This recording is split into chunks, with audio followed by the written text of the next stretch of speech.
তো বন্ধুরা, আজকে আমি আপনাদের বলবো শালিক পাখির মেল ফিমেল আপনারা কিভাবে চিনবেন।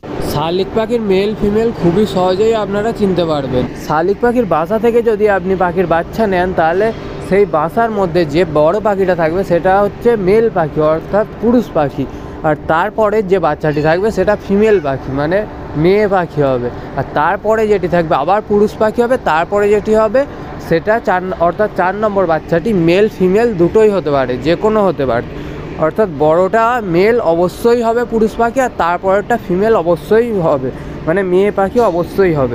আরও একটি দেখে আপনি শালিক পাখি মেল ফিমেল কনফার্ম করতে পারবেন, সেটা হচ্ছে পুরুষ পাখিটির পা একটু বড় আর লম্বা হবে, মোটা হবে, আর ফিমেল পাখিটির অতটা মোটা হবে না।